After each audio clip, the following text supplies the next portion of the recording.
And so if you do a study of those three temptations, they are really at the core of almost every temptation you ever face. And that's why there's three of them. The other part of it is something I'm still wrestling with, but I'm going to experiment on it with you, all right? And that is this. Hebrews 4 says he was tempted in all points like as we are, yet without sin, because we don't have a high priest who's not sympathetic to our weaknesses. I think maybe the reason the three we know about in the Gospels, see what I said there? The three we know about are because those were the three areas where he was the weakest and the closest to failure. And God wanted to show you Jesus both figuratively and literally on the edge of falling off the earth. Remember where Satan takes him to a high ledge, offers him the kingdom? I think there's something happening there where Jesus is being tempted in the weakest possible areas of who he is. Because if you walk through those and watch how much easier it would have made his life to just do all of the things he was tempted to do in the wilderness. Everything from turning those stones to bread, to bowing down to receive the kingdoms of the earth, to casting himself off of that mountain. He can take care of a lot of problems. He can get what he wants with instantaneous results without working for it.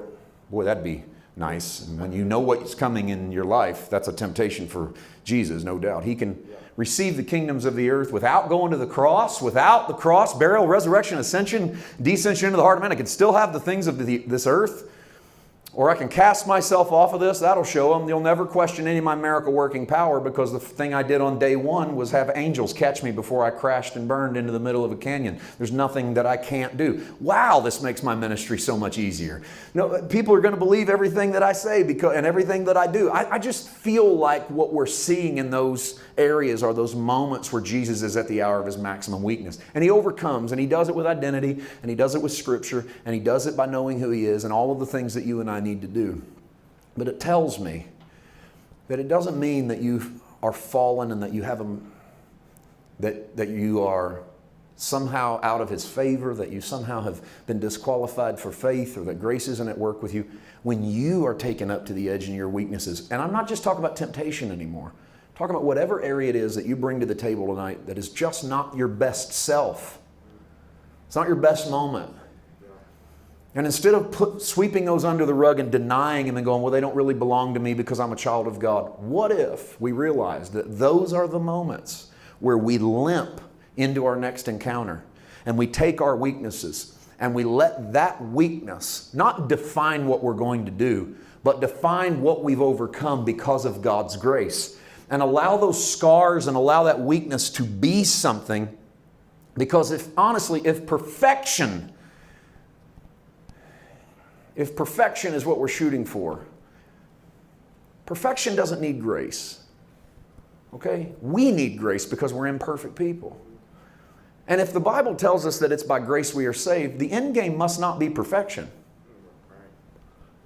Right?